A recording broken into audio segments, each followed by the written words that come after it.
Won't you take me back to Tennessee? Today, it's all about fishing. We got Jason Henniger here with us. All about it. We're finishing up some gill net surveys for our walleye and sauger. Our hatchery crews are out there collecting brood stock, both walleye, sauger. They'll be collecting for striped bass pretty soon, crappie. If you see our guys out there working, wave at them and just know that they're out there collecting fish to better manage and produce more fish that will stock back into those waters. We may take 25, 50, 100 brood stock, but we're going to bring hundreds of thousands of fingerlings and fry back to these waters. If we don't stock walleye in the state of Tennessee, we don't have the wonderful walleye fisheries that we have. We know that natural reproduction of walleye is very little in the state of Tennessee. If we don't go out and get those brood stock and take care of that process and stock those fish, we won't have the wonderful walleye fisheries that we have. Thanks to all the good work that your guys are doing out there. I've got wonderful people, great division. Yeah, a lot of great guys and gals working across the state in our fisheries division. Won't you take me back to Tennessee? The award-winning Tennessee Wildcast is on the air with the latest info about hunting, fishing, boating, wildlife watching, and all things outdoors. This year, we celebrate the men and women of the TWRA responsible for 75 years of wildlife conservation. Now make welcome your host, Jason Harmon. Hello, everybody, and welcome to this edition of Tennessee Wildcast, and welcome to our 75th anniversary, Don. Yes, what a change of pace in the music, huh? Yeah. Thanks to Chris Hennessy for allowing us to use his song Back to Tennessee. And we used it in a few different capacities this year. Yeah. Wildcast intro, I thought this will be fun for a little while. I know the music video we put together as well is it brought a tear to some commissioners' eyes, I think, when we got to play that and debut it a couple of weeks ago. So, check that out on YouTube too. It's Back to Tennessee, but kudos to Chris Hennessy and thanks to him for pretty much donating this song for us to be used for this purpose this year, and it was kind of his idea. So, and we loved it. So. Well, growing up with Chris in Decatur, Tennessee, and his passion for the outdoors, and always been a hunter and a fisherman here in the state. So he loves the state and wanted to share this with us, and I appreciate it. That was great. You had that connection with him too. Yeah. So anyway. Today we're going to jump into fishing. It's all about fishing. We got Jason Henniger here with us. All about it. And we'll kind of bring him in just a minute and share what's going on in the world of fisheries. But you got a radio station you want to shout out? We're back in our studio today, Studio B here at the headquarters office, and close proximity to WSM Radio, home of the Grand Ole Opry. And if you listen at 6:30 on Saturday mornings, you're going to hear the full show, or 5:55 drive time. Lexi Carter takes a 5-minute break and plays our Wildcast extra every weekday. So we appreciate the folks at WSM as well as our other radio partners. Yep, we sure do. We appreciate those folks. And right now it's wrapping up squirrel season. Yeah. So just a few days. Few days left for that. Get out there and chase some squirrels, or get out there and scout for turkey season. Turkey season opens up for young sportsmen on April 6th and 7th, and then the general season opens up April 13th for everybody else. So good time to be outside. Good time to be fishing, right? It is. It's a wonderful time to be fishing. But you said you grew up loving the squirrel hunt, and that's what you did when you came home, right? Oh, I'm an East Tennessee boy. I love to come in every afternoon in the fall from school and grab the shotgun and head to the woods, and I'd usually stay till dark. And sometimes I was fortunate enough to come home with a few squirrels to eat. Nice. But it's always special. It's always special when I can get out in the woods and squirrel hunting a little bit. So, how'd you throw those together when you brought them home? Would you dumplings or what? I left that to Mom most of the time to cook, but we had a lot of fried squirrel and gravy and biscuits to. There you go. That's a good mom right there. It is. She played a large role in my development and love for the outdoors. Oh, nice. Awesome. That's awesome. Very cool. Well, Jason Henniger, if you don't know, is here with us today, and he is the new Chief of Fisheries. So congratulations are in order for sure. Yeah. I think it was official the 28th of January, and it's been a wild ride since. Yeah, I bet we're finally getting our feet under us and hopefully do great things like the previous chiefs that we've had. We've been very fortunate in fisheries to have a lot of good leadership over the past several years since I started my career here in 2008. So we've had some really good leadership. Yes. I hope to keep that up. Yeah, and all those guys have transitioned either into some other roles they wanted to be in or directors. So Yeah. I mean, Yeah. he's working his way up. We'll see what happens. Never know. You never know. Yeah, Frank's up there. Bobby was up there. Frank's there now. Bobby Wilson is, assistant chief there for our assistant director for a little while, and Mark's Thurman's gone on to other things he wanted to venture out into. So it's cool. It's great. But tell us about your transition. I mean, you started out as Rivers and Streams, right, for the agency? Yeah, I did. Even before then, though, I was, like I said, I'm a Tennessee native, born in Carter County, grew up in Elizabeth and went to Happy Valley High School and loved to hunt and fish. Mostly bluegill fishing and a little bit of trout fishing. We were very fortunate to have a lot of trout fisheries close to home that as a teenager I could drive to, and my dad was always keeping us on the lake bank as much as possible. Awesome. But like I said earlier, my mom was she played a huge role in developing us, me and my brother both, outdoor minded. And she would get up on, she was a nurse, and her days off, she would get up on Tuesdays and Saturdays, and she would load us up and take us to Bays Mountain State Park. Oh, man. That's And great. Kids and senior citizens could fish in the Bays Mountain Lake during that time, on those days till noon. And she would load us up and take us over there on her days off, and really fostered a love for fishing in the outdoors. So it was really good. That's cool. You studied here, right? Your degree was at Tennessee Yep. Tech, right? I'm kind of a non-traditional fisheries student. Most students either go to UTK here in the state or to Tennessee Tech and get their bachelor's in wildlife and fisheries. I went to ETSU. Oh, ETSU. Yep. Okay, I thought you were a tech guy for some reason. Kind of bounced around a little bit and found a home. I'd taken all the conservation courses in the biology department there, and was kind of looking to get into natural resource management. So they actually had a program in natural resource management through the geography department. And at that time, GIS was a big thing, and ETSU was kind of leading the way in that. So really got my feet wet in GIS and natural resource management that way. And then my last semester at ETSU, I took a position for Dr. Phil Batoli at Tennessee Tech. Okay, there's that tech Yep. connection. Yep. So I started in October of that year and did what they called then the red surveys. And I was going out looking for spawning brown trout in South Holston tailwater. And every Saturday, I would take off over there around noon when they turned the generators off. And I would walk the river for about 4 or 5 hours and count spawning beds that brown trout had come up and made. And I worked for him October through about January. And then I finished up my last semester at ETSU. So I called Dr. Batoli after I finished up and I said, hey, you got any positions, any grad positions? I wanted to go to school. And he said, no, don't have any grad positions. But he said, I got a technician position if you're willing to come and work for 6 months and help my grad students out. Well, 3-4 years later, I finished up a graduate degree and I'd worked on 15 different projects for Dr. Oh, Batoli. wow. Wow, yeah. Learned to tag a lot of fish, a lot of different ways. A lot of hands-on, yeah. Yep. Yeah. And that prepared me for my first job with Texas Parks and Wildlife. That's And, right. You left the best T state, Tennessee, I to go to did. Texas. The original UT. Yeah, there you go. Yeah. I had to leave for a short period of time, moved to Amarillo, Texas, and worked for Texas Parks and Wildlife. I bet that was a cool experience. It was a wonderful experience. I got to do what I really enjoy is hunt.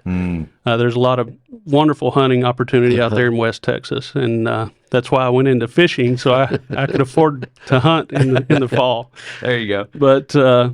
But I did enjoy my time out there. A lot of good people, a great agency to work for, really is. And And Jason was always good at giving us a heads up about great lunch places and dinner places to stop when we were touring in the Amarillo. That's right. Yeah, we played out there a show or two, and yeah, it was Yeah, fun that was area. good. yeah.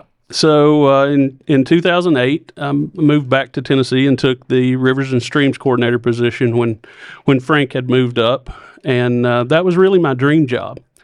At the time, I wanted to come back and work rivers and streams in the state where I grew up, and it was a dream job for about 8 years, and truly enjoyed it. Worked on a lot of good projects from native brook trout work and propagation of those, to lake sturgeon and muskie.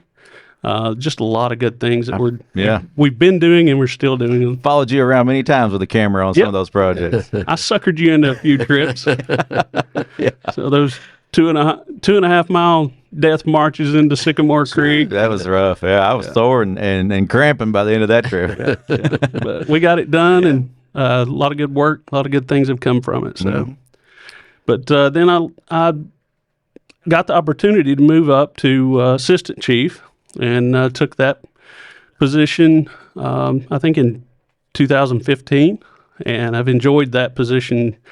It really has allowed me to work on a lot of different things, not just rivers and streams, but I'm sure that was great preparation for the chief spot. It has been, hasn't it? It really has been. Kind of feel like I've been doing a little bit of that work the whole time. Yeah. But it's still, until you are tasked with that job, it's a little different. Yeah. Mm-hmm. But we enjoy the chief position and look to do some really good things. And I've got a lot of good staff and employees throughout the state in fisheries, and look to utilize them to do great things. So yeah, awesome. Yeah, we got great crews out there. You know, the biologists, the technicians, all those guys out there, the creel clerks, and everybody. You know, all work together real well and put out a good product for Tennessee to enjoy. Sure enough. Yeah. Good resource out there. So, well, let's just jump in and talk a little bit about what's going on. One of the big things we wanted to touch on was the hunting and fishing guide. This year, the fishing guide is going to be digital coming out here in March. That's when the season will start. It's going to be a digital guide, but then we're going to transition to a combo guide with hunting and fishing. So can you touch on reasons why and what we're doing some of that there for? Traditionally, Fisheries has started their regulation setting process usually in the March time frame. And then we move forward with our proposed regulations and present those to the commission usually in the July time frame, and then those are voted on in August, September. Mm-hmm. And then we usually come out with a fishing guide in February to then start our regulation season March 1st. In March, yeah. And in preparing for the future and moving forward to make things a little more efficient, Fisheries was approached, and we were looking to make some changes and go with a combo guide. There's a lot of states utilizing a combo guide now. A lot of surrounding states, Tennessee uses it. Yep. Mississippi and several others, I think South Carolina, several have utilized that combo guide. And it just gets really, in my mind, it gets all the information out there at one time, and you don't have different effective dates for regulations. We can now move to one time a year that all the regulation changes happen, and you have that effective date, and people are not asking, well, when does that take effect? Yeah. So our fisheries regulations in the past was March 1st, and then our hunting regulations usually was in that July time frame for the fall. So this will allow us to move our springtime regulation process to the fall, and then we will develop those regulations and present those to the commission in a February time frame for approval in March. And then the Wildlife Division will then present theirs in March for approval in April or May time frame. So, and then we'll move forward with one guide in that July time frame. Yep. And so this year, to kind of bridge the gap, we're going to move forward with a digital guide that we don't have a lot of changes, but we do have some small changes in some areas across the state. But I think we can bridge that gap with a digital version. Yeah, so look for that online. It's out there, and go check it out. And then when it comes August, you'll have both hunting and fishing in the same book, so you don't have to carry around two books, and it's all right there in your hand. So look forward to that, and we'll have it online, tnwildlife.org.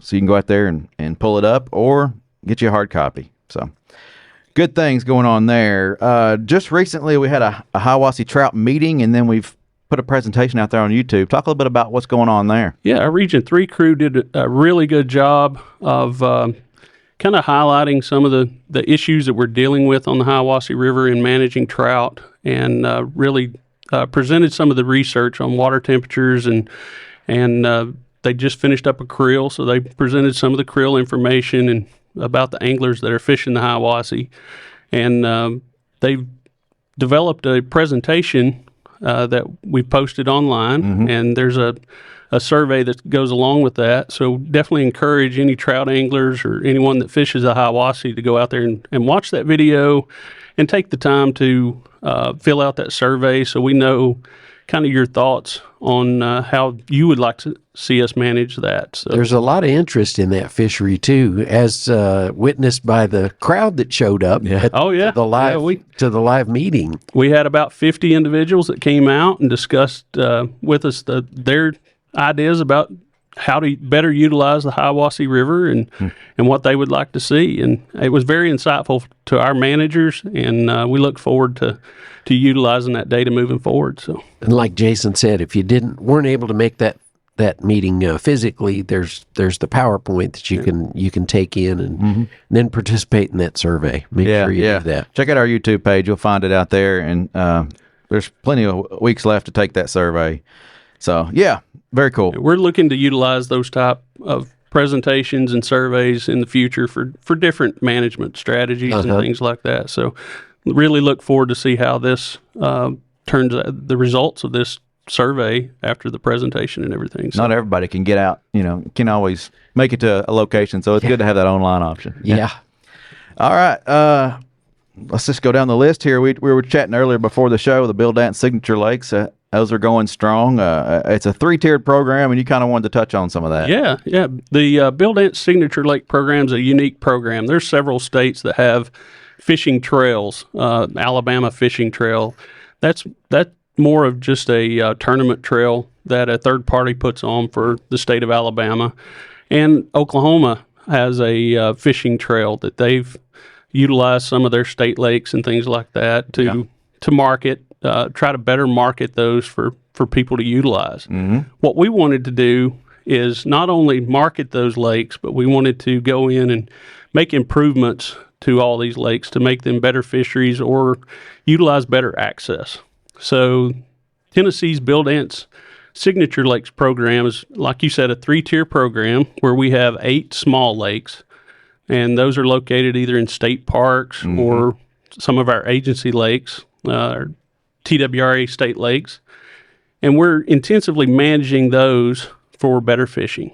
And it may be trophy bass fishing, it may be trophy bluegill and catfish fishing, it may be a first fishing experience. Yeah, good access. We have one at Montgomery Bell that we're trying to make it really easy for a first-time fisherman to go over, grab a rod, go down to the bank and catch a fish and have a successful fishing experience. Yeah. So, and then we've got a couple that we're managing for trophy bass.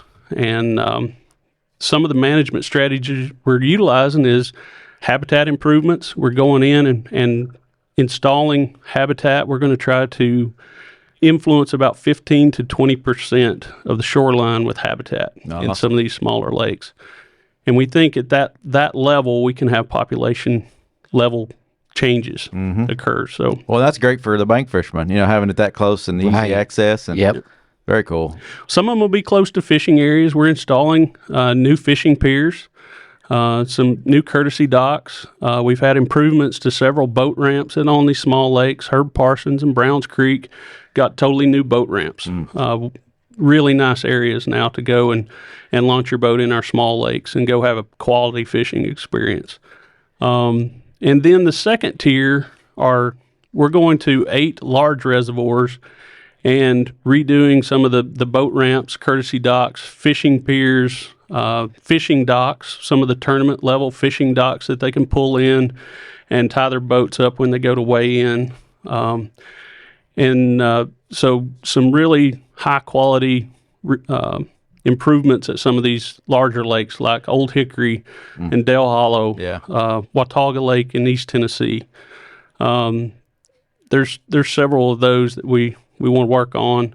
One that's nearing completion is Pickwick. We did some work down there at Pickwick Landing State Park, and that's one that's nearing completion for the Bill Dance Signature Lakes, and it's being utilized quite a bit by tournaments down there. So Awesome. and local anglers. Yeah. But and then the third kind of tier to this is a tournament trail that is put on by tourism and a third party vendor that kind of highlights some of these access areas that we're making improvements at. Well, and Pickwick was the last tournament. for It that. was. Yeah, yeah. It was. And coming up, I guess, is Dale Hollow, right? Yep. Yeah. Del Hollow at end of March. Yeah. Yep. So definitely encourage people to get out and fish those. It's a pretty unique tournament series. It's a big fish tournament, big bass tournament, and there's hourly weigh-ins, and there's payouts for each one of those hours for both adult and youth. Yeah, I think that's the cool part. The youth Yeah. can jump in there, and it's not for the professional fisherman. It's for the everyday fisherman who wants to get out there and have a good time. Yep. You know, I think it's Yep. cool. A lot of dads and daughters and dads and sons that can get out there. Yeah. And they can fish out of the same boat, but they don't have to compete against each other. So it's a really unique experience. Yeah. Yeah. That's cool. That's very cool. But we're excited about the Bill Dance Signature Lakes. It started essentially in 2020, 2021, and it's going to take a long time to get where we want to be, but I think we're well on our way. And I think it'll be unique to Tennessee, and it'll be a great addition Yeah. to our fisheries experience here in the state. Yeah. Awesome. A good partnership, too, with Yes. tourism and those folks out there. So. We have great partners in state parks and tourism Yeah. division. So Awesome. Well, we can't let this get by us. Bobby Wilson Free Fishing Day. It's always a good time to announce that. Folks want to know when that's going to happen. So Bobby Wilson Free Fishing Day is June 8th this year. Yeah. Uh, First Saturday after the first Monday of the month. there you go. That's Yeah. how we remember. I was being quizzed earlier, and I got it right. yeah, good job. But yeah, so that's always a good time for folks to get out and find a spot near you that's open. You have little rodeos, what they call them, fishing rodeos Right, sometimes. right. And Lots then of events across the state. if there's not one close to you, just go fishing. Yeah. We have a lot of events. I think we were 70 plus events last year statewide on that day, and always good events. We have a lot of good partners with communities and different organizations for Free Fishing Day. And Bobby was one of those leaders in the fisheries division when I started in 2008. He was the assistant chief at that time, and he led our divisions for many years, and then ended up leading our agency for a couple years. So it's very well deserved new name to Free Fishing Day. It is there, nice. so. Yeah. But, Very fitting. A lot of those events are kids fishing events, Yeah. and mostly kids under the age of 13.